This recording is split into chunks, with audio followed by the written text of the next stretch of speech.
Hello Facebook ads people, I'm Konstantinos and today we're going to talk about an interesting topic.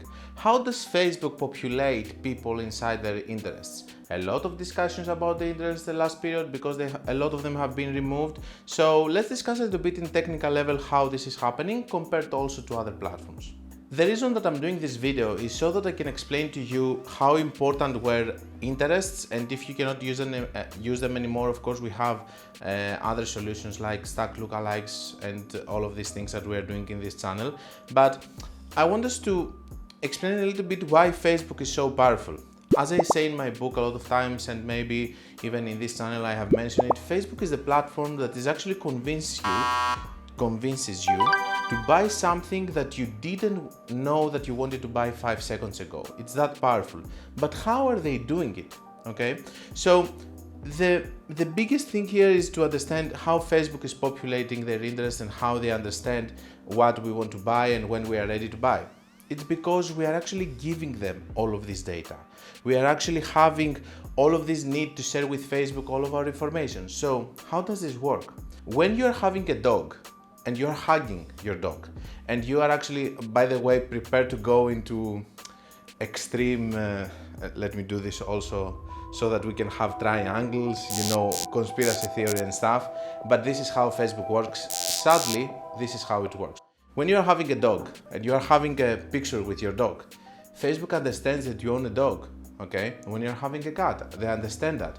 When you're having a Chinese girlfriend, they understand that you're having a Chinese girlfriend. When you're having friends and you're talking in a cafeteria and your phones are actually pairing with each other, they say, okay, maybe this person, his friend, is interested in something, so I'm going to target him with the same interest because if they are friends, maybe they have the same interests, and so on and so on. The list is very big from the way that you talk. If you're talking Chinese, for example, you don't have to put the language Chinese into your profile. Facebook understands that you know how to speak Chinese, so you can be targeted with the Chinese language, okay? If they see a girl with a hijab, for example, they understand that she is a Muslim, and so on and so on and so on.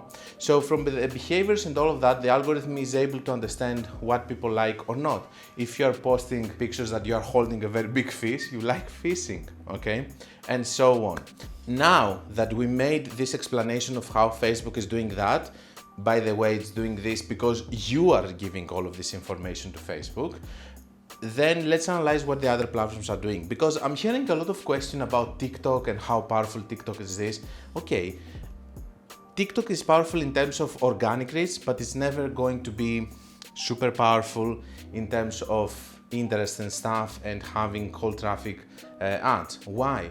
Because TikTok is taking all of the information about their interests from credit card companies. So I'm having my credit card and I'm buying suits, I'm buying shirts and stuff. I'm interested in shopping and stuff. This information is being given to TikTok by the credit card company, and they are using this in order to target specific people and stuff.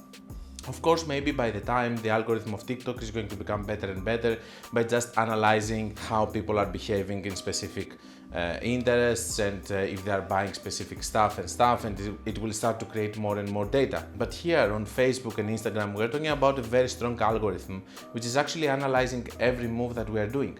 For example, if I'm going to click in 20 advertisements and I'm going to buy just once, I'm going to be the person that is going to be given to traffic campaigns because I'm not quality traffic. But if I'm a person that I'm clicking and I'm buying all the time stuff, then I'm going to be on the conversion campaigns of people because I'm better quality traffic.